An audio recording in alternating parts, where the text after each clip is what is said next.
आवाज़ है। रिपोर्टर्स 21 में आपको खुशामदीद कहते हैं। कराची प्रेस क्लब के स्टूडियो से मैं हूं फारूक समी और मेरे साथ आज माहिर कानून दान जनाब उस्मान फ़ारूक साहब मौजूद हैं। उस्मान फ़ारूक साहब को वैसे तो सभी जानते हैं जो भी अदालती ख़बरों से दिलचस्पी रखते हैं, ताहम उनके तारुफ़ के लिए एक बात ही काफ़ी है कि केलेक्टिक के वकला जिस शख्स से परेशान हो जाते हैं वो आज मेरे दरमियान में मेरे साथ बैठे हैं, बराबर में मेरे। और बहुत सारे ऐसे लोग जो केलेक्टिक से मुतासर हुए थे तो उन्होंने उनका हर्जाने के तौर पे जो रकम है, जो कि ज़ाहिर बात है जिसका कोई नुकसान हुआ, जिसका हाथ गया, जिसकी जान गई, वो तो वापस नहीं आ सकती, लेकिन उनकी फैमिली को रिलीफ दिलाने के लिए, उनके ज़ख्मों पर मरहम रखने के लिए उनको हर्जाने की रकम दिलाने के कई केसेस ये जीत चुके हैं। कराची में इस हवाले से कराची के लोग तो हमेशा से शिकवा करते रहे हैं कि उनके साथ ख़ासे मसाइल हैं। शहर टैक्स देता है, लाहौर से ज़्यादा हमारी छोटी छोटी मार्केटें दे देती हैं, लेकिन उसके बावजूद हमारा टैक्स हमारे शहर पे नहीं लगता, बल्कि इसके बजाय हम पर टैक्सेस का इजाफा होता रहता है। ऐसे ही में केलेक्टिक, जिससे कराची के जो बेशतर मकीन हैं वो शदीद नाला हैं, शिकायत करते हैं, उसके हवाले से एहतजाज होते हैं। और जिस वक्त मैं आज जिस टाइम में बुध के दिन 1 बजे के टाइम में जिस वक्त मैं यहाँ पर ये प्रोग्राम कर रहा हूँ, इस वक्त भी कराची के एक इलाक़े में केलेक्टिक के ख़िलाफ़ एहतजाज हो रहा है। तो उस केलेक्टिक के साथ मिलकर बल्दिया उज़्मा कराची यानी मेयर कराची मुर्तज़ा वहाब साहब एक नया टैक्स लागू करना चाह रहे हैं। इस हवाले से जमात इस्लामी के जो अमीर हैं हाफिज़ नईमुर रहमान साहब, उन्होंने उस्मान फ़ारूक साहब का इंतखाब किया इस केस को लड़ने के लिए, जिसमें वो मुखालफत में आए हैं। मैं उस्मान फ़ारूक साहब से इस केस की तफसीलात जानना चाहूँगा, क्योंकि हम सहाफ़ी के तौर पे तो इस केस को ज़रूर डील कर रहे हैं, लेकिन बतौर वकील और वो क्या क़ानूनी पेचीदगियाँ हैं और क्या चीज़ों को नज़रअंदाज किया गया है और क्या मेलाफाइड प्रैक्टिस यूज़ हुई है इसमें। सबसे पहले तो आपका बहुत बहुत शुक्रिया कि आपने इंतहाई अहम मौजू के ऊपर जो है यहाँ पर मदऊ किया है। देखें, इसमें जो सबसे ज़्यादा जो देखने की बात है वो ये है कि मेयर कराची जो मैकेनिज़्म बनाना चाहते हैं वो केलेक्टिक की बुनियाद पे क्यों, उसके बिल के साथ ही क्यों। अच्छा, उनका कहना ये है कि रेडियो जो है उसका बिल लगकर उसमें आता है, और बहुत सारे, मैं आपको अगर ये बात कहूँ कि बहुत सारे जो आपके बिल लगते हैं वो मसाजिद तक में दे दिए जाते थे। उस पर भी हमने जो है बात की थी, पिटीशन दाखिल की, तो अल्हम्दुलिल्लाह अब मसाजिद से वो सारी चीज़ें निकाल दी गई। इसी तरीके से जो केलेक्टिक का जो ये मैकेनिज़्म बनाया गया, मैं सबसे पहले इसलिए इस पर बात करना चाहता हूँ, कानूनी पहलू तो अलग हैं कि वो वफाक के तहत आता है, वो सिंध के अंदर नहीं आता। आप एक कौंसल कराची के अंदर है तो उसके अंदर आप उसको ऑक्शन कर सकते हैं, उसको बना सकते हैं, नहीं बना सकते हैं। सबसे अहम बात यह कि जब जहाँ पर आप मौजूद हैं, KMC का पूरा एक इदारा के जिसके अंदर मैं अगर ये बात भी करूँ कि जितने मुलाजमीन हैं, जितनी ज़रूरत है उससे शायद डबल मुलाजमीन जो है KMC के पास मौजूद है, उसके बावजूद आपके पास क्या महसूलात का पूरा एक निज़ाम क्यों नहीं मौजूद कि जिसके ज़रिए आप बिल ख़ुद कलेक्ट करें। जिस तरह पानी का बिल है वो Karachi water and sewerage board का बिल आता है और वो जो है लोग वसूल करते हैं, और वो कहीं ये कहा जाता है कि वो कंप्लीट नहीं मिलता। तो जब आप कोई ट्रांसफ़र कर रहे होते हैं, कोई मकान वगैरह, तो वो सारा बिल दिया जाता है। आपके पास ये निज़ाम भी होना चाहिए कि KMC अगर पानी किसी को फ़राहम कर रहा है, अव्वल तो पानी आता नहीं है, लेकिन जहाँ जहाँ पानी आ रहा है और पानी के फराहम करने के बावजूद भी अगर कोई बिल नहीं भर रहा तो आप उसका डिस्कनेक्ट करें, उसकी जो है पानी की लाइन काट सकते हो। ये पूरा एक आपके पास निज़ाम हो। हमारा कहना ये है कि आप बिजली मतलब केलेक्टिक से ऐसी क्या मोहब्बत है आपको, ऐसा क्या मामला है। वो कराची के अंदर अपना जो आज तक मैकेनिज़्म ये नहीं बना सके कि 19 लोगों की हलाकतें हो रही हैं, लोग जो है 20 और 25 और 30 लोग मर रहे हैं कि जो करंट लगने से मर रहे हैं, जिनका मैकेनिज़्म ये था कि उन्होंने जब ये कहा कि हम एक एग्रीमेंट करने जा रहे हैं वफाक के साथ, और हम एक ऐसी कंपनी के तौर पर जो है कराची के अंदर काम करेंगे जहां पर उसका तमाम निज़ाम जो है ज़ेरे ज़मीन होगा, तारों का जाल जो है इस तरह ऊपर नज़र आते हैं सब ख़त्म कर दिया जाएगा। वो कहाँ पे गया, उस एग्रीमेंट को जो है तितर बितर कर दिया गया। और बहुत सारे जो है ये जो सारे पोल, सारी बातें जो है कोई मतलब ढकी छुपी नहीं है। ये पोल कितने में बेच दिए गए, ये कंपनी कितने में दी जानी चाहिए थी, कितने का ऑक्शन होना चाहिए था, और किन किन कंपनियों को इस पे जो है इन्वॉल्व होना चाहिए था, वो कोई मैकेनिज़्म जो है फॉलो किए बगैर जो है केलेक्टिक को दे दिया गया। और आज हम ये देख रहे हैं इस प्राइवेटाइजेशन के नतीजे में कि कराची के अंदर लोड शेडिंग के मसाइल हैं और दीगर मसाइल हैं जो वो हल नहीं कर पा रहे, और हम जो इनसे कहें कि बिल जो है, और दूसरा ओवर बिलिंग है। दूसरी इसके अंदर सबसे अहम बात है कि आप जो है MUCT उसके अंदर लगाते हैं और आप ये कहते हैं कि भाई ये जो टैक्स है ये जो है 200, 400, 300 या जो भी टैक्स आपने इसके अंदर मख्तस किया, उसके बाद वो नहीं देना चाहता है, नहीं देता टैक्स, तो बिजली काट दी जाएगी। भाई उसका क्या कसूर है? वो कचरा नहीं देखकर जो बिल नहीं भर रहा, तो आप उस हवाले से पूरा निज़ाम बनाएं। मतलब बंदा जो है गैस का बिल नहीं भर रहा और आप काट उसकी बिजली रहे, ये कौन सा तरीका है? दुनिया भर में कहीं पे भी लोग रहते हैं तो उसका पूरा एक निज़ाम होता है कि वो किस तरीके से, मतलब एक तरीका और भी है कि टॉपअप का एक निज़ाम है। मैं खुद UK के अंदर रहा हूँ तो वहाँ पर ये था कि 2-3 तरीके से, एक तो ये थी कि आप जो है बिजली की फराम करने के हवाले से पूरा एक वो बनाया, वो जो है माहाना बिल की सूरत में दिया जाता है, वरना एक पिन जो है दिया जाता था कि वो लगा दें आप, और उसके बाद जो है जब आपका बिल जो है पता लग जाता है, उसमें यूनिट आ रहे होते हैं कि इतने यूनिट आपके रह गए, उसको लाएँ और टॉपअप करवाएं उसको। जिस तरीके से आप मोबाइल चार्ज करवाते हैं उसके अंदर जो है बैलेंस डलवाते हैं, इसी तरीके से उसमें बैलेंस डलवाएं,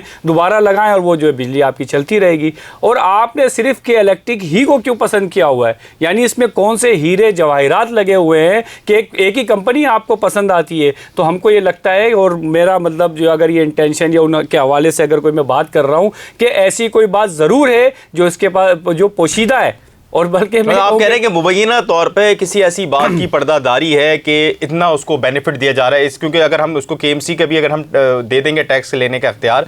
तो उसके बाद उसकी पोजीशन कराची शहर में और मजबूत होगी। जो इस हवाले से बात की जा रही है कि इलेक्ट्रिक के मुतबादिल भी कोई चीज़ लाई जाए, तो आप कह रहे हैं कि बुनियादी तौर पर जहाँ पर एक तरफ शहरियों पर जुल्म हो रहा है टैक्स के लगने का और उनसे उनकी बिजली मुनक़ता करने का, एक दूसरा दोहरा जुल्म ये हो रहा है कि इलेक्ट्रिक को और बाख्तियार बनाया जा रहा है, जिस पर कराची के शहरी शिकायत कर रहे हैं, जो अब तक एक अपना सिस्टम नहीं ला सकी। आप उसको एक और एक जिम्मेदारी दे रहे हैं जो इससे कबल हालांकि उसने अदाई नहीं की। बल्कि इसके ऊपर कई पिटिशन है कि इसका तो लाइसेंस ख़त्म होना चाहिए, लाइसेंस एक्सटेंड नहीं होना चाहिए था, जो पूरी कारकर्दगी के इलेक्ट्रिक की रही है, और उसी से आप जो है महसूलात का पूरा काम ले रहे हैं। नंबर 1। नंबर 2 ये कि भाई आपने जो है अगर वो 200 नहीं भरे, वो किस बुनियाद के ऊपर डिस्कनेक्ट कर दिया जाए। फिर ऑक्शन होना, क्या आप कंपनीज लेकर आए ना, ऑक्शन किया जाना चाहिए। हम बुनियादी तौर पर टैक्स के ख़िलाफ़ नहीं हैं, हम ये कह रहे हैं कि आप किसी भी प्राइवेट पर्सन से या प्राइवेट कंपनी से या किसी भी प्राइवेट फर्म से अगर कोई आप मदद ले रहे हैं कि भाई आपकी कलेक्शन के अंदर वो आपकी मदद करे, तो आप कम से कम सबसे पहले तो हम ये कहते हैं कि KMC का अपना निज़ाम हो, अपना अमला हो जो टैक्स वसूल करे। बस जिस तरह का मतलब मैंने आपको मिसाल दी कि जिस तरीके से जो Karachi water and sewerage board का बिल आता है, इसी तरीके से। अच्छा, मैं रोकूंगा आपको। जब आप ये कह रहे हैं कि उनका पूरा एक डिपार्टमेंट मौजूद है, तो क्या मुर्तज़ा वहाब साहब अपने लोगों पर एतमाद नहीं कर रहे? हाँ, उनका कहना ये भी है कि जो कलेक्शन है वो बढ़ जाएगी, और उन्होंने पूरा जो है फिगर्स रखा है कि 1 महीने में इतनी होगी और 1 साल के अंदर इतनी होगी। अच्छा, एक और बदकिस्मती से बहुत सारे जो है ऑक्शन होते हैं, बहुत सारे जो है टेंडर पास होते हैं, चीज़ें होती हैं, और उसकी कलेक्शन हम देखते हैं कि बढ़ने के बजाय कम हो रही होती है। वो पता नहीं पैसा कहाँ जाता है। ये भी अपनी जगह जो है सवालिया निशान है कि मैं बहुत सारी ऐसी मिसालें जो है पेश कर सकता हूँ। लेकिन सरेदस्त जो मौजू है हमारा, उसके अंदर सबसे अहम बात यह है कि एक तो ये कि फेडरेशन का इदारा है, वो फेडरेशन के तहत आता है, तो प्रोविंस के तहत वो कैसे जो है वो टैक्स के हवाले से उसको जो है उसके हवाले सारा काम किया जा सकता है। हम फिर मैं ये कह रहा हूँ कि जैसे आपने बात की कि टैक्स जो है इजाफी लगाया जा रहा है, मैं समझता हूँ कि अगर चीज़ों को बेहतर करने के लिए आप टैक्स लगाते हैं और वो ऐसा टैक्स होता है कि जिसके अंदर एक आम आवाम के ऊपर जो इस तरह का बोझ नहीं पड़ता, तो ये ठीक है कि टैक्स वसूल किया जाना चाहिए, क्योंकि बहुत सारे जो हुकूमती उमूर है वो चलाने के लिए टैक्स का जो ज़रूरी है। लेकिन ये के इलेक्ट्रिक की सूरत में एक प्राइवेट फर्म और प्राइवेट जो निजी कंपनी की सूरत में लेना, मैं समझता हूँ कि ठीक नहीं है, और बहुत सारा मैकेनिज़्म है जो डिस्टर्ब हो जाएगा, और कानूनी तौर पर भी इन्होंने उस प्रोसेस को फॉलो नहीं किया कि जिसकी बुनियाद पर जो है इनको जो है टैक्स जो के इलेक्ट्रिक के अंदर बिल के अंदर वो शामिल कर सकते हैं। अच्छा, उस दिन वो हेयरिंग में हम भी थे, तो हम देख रहे थे कि वो मुनीर मलिक साहब जो कि अदालती माविन है, उन्होंने भी इस पर एतराज़ किया था, आप ही की बात को उन्होंने इंडोज़ किया था। मुनीर मलिक साहब भी किसी तारुफ के मोहताज नहीं है, पाकिस्तान के चंद बड़े कानूनदानों में से एक हैं। तो बुनियादी तौर पे हमारे देखने और सुनने वालों को ये बताइए कि यह अदालती माविन क्या होता है? असल में जब कानूनी तौर पर यह समझा जाता है कि कोई ऐसा अहम मामला है कि जिसके अंदर कानूनी रहनुमाई के लिए किसी बहुत ही सीनियर एडवोकेट की ज़रूरत है, वो आकर जो है उसके अंदर अपना वर्जन दें, चूँकि उससे पहले उसकी मिसाल वगैरह जो है कोई मौजूद उस तरह से नहीं होती। तो इस बुनियाद के ऊपर कानूनी मावनीन जो है, जिस तरह मुनीर मलिक साहब एक इंतहाई सीनियर वकील हैं, और इसी तरीके से खालिद जावेद साहब वो भी एक सीनियर वकील हैं जो एक्स अटॉर्नी जनरल रहे, इन दोनों को मुकर्रर किया गया है कि वो अपनी कानूनी जो है जो भी राय है वो कोर्ट के अंदर दें। तो मुनीर मलिक साहब जो है अपनी आरा जो है डॉक्यूमेंटेड सूरत के अंदर जो कोर्ट के अंदर पेश भी कर चुके हैं, और उन्होंने जो है इसके कलेक्शन के हवाले से जो है शदीद अपने तहफ़्फ़ुज़ात और एतराज़ात जो है उसके अंदर लिखे हैं। दुरुस्त।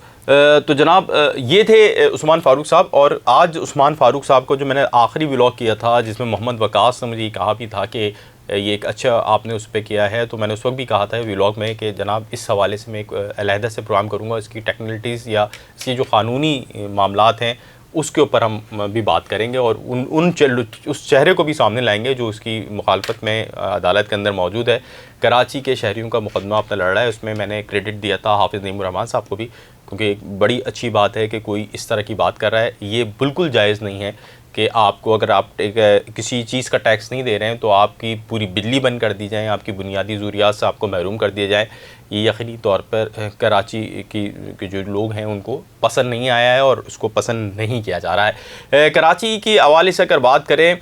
तो माजी के अंदर अदालतों के अंदर भी ये बात होती रही, और कुछ मतलब खुद अटॉर्नी जनरल खालिद जावेद ख़ान की जहाँ बात हुई तो उन्होंने भी एक दफ़ा, मैं सुप्रीम कोर्ट कराची बेअमनी केस था और आई थिंक कुछ ये ज़मीनों का मामला था, उसके केस के अंदर मैं बैठा हुआ था और खालिद जावेद ख़ान साहब के ये रिमार्क्स थे कि कराची शहर एक यतीम हो गया है। तो इस यतीम शहर को अपनाने के लिए यहाँ की तमाम ही जो सियासी इकाइयाँ हैं, ये तमाम ही जो लोग हैं, इकाइयाँ हैं, उनको एक साथ जुड़ना होगा, बैठना होगा, कराची के मसाइल को हल करना होगा, वरना कराची वालों पे कोई भी एक नई चीज़ जो है इम्पोज़ होती रहेगी, उनके मसाइल बढ़ते रहेंगे। और इस चीज़ को भी लाजिम करना होगा कि कराची के, अगर कराची सबसे ज़्यादा टैक्स दे रहा है तो उसके ऊपर इन्वेस्टमेंट भी कराची के ऊपर उतनी ही हो, उसकी सड़कों की तामीर के लिए भी उतने ही पैसे मुख्तस किए जाएँ, उसके इंफ्रास्ट्रक्चर को बेहतर करने के साथ साथ उनके शहरियों, यहाँ पर रहने वाले शहरियों की पेंशन का भी इंतज़ाम होना चाहिए, उनके दीगर जो मसाइल हैं उसके हल के लिए भी कोशिश होनी चाहिए। उस्मान फ़ारूक साहब, आपका बहुत शुक्रिया, आपने अदालती पूरे आज कर आए आप कोर्ट, और उसके बाद यहाँ पर हमें वक्त दिया, हम आपके शुक्रगुजार हैं। अगर अभी तक आपने रिपोर्टर्स 21 को सब्सक्राइब नहीं किया है तो आपसे गुजारिश होगी कि हमारे चैनल को फौरी तौर पर सब्सक्राइब कर लीजिए। पाकिस्तान और ख़ुसूसन सिंध के जो इशूज़ हैं हम उनको हाईलाइट करने की कोशिश करते हैं, और जो यहाँ पे नाइंसाफ़ियाँ होती हैं या तलफियाँ होती हैं या रियासत की तरफ से जो कोई ऐसे काम होते हैं जो कि तनकीद या क्रिटिसाइज़ करने के लिए ज़रूरी हैं और उसको इस्लाह ज़रूरी है, तो हम उसकी तनकीद बराए इस्लाह के लिए उस पर तनकीद करते हैं। आपको बहुत शुक्रिया, आदाब अर्ज़ है।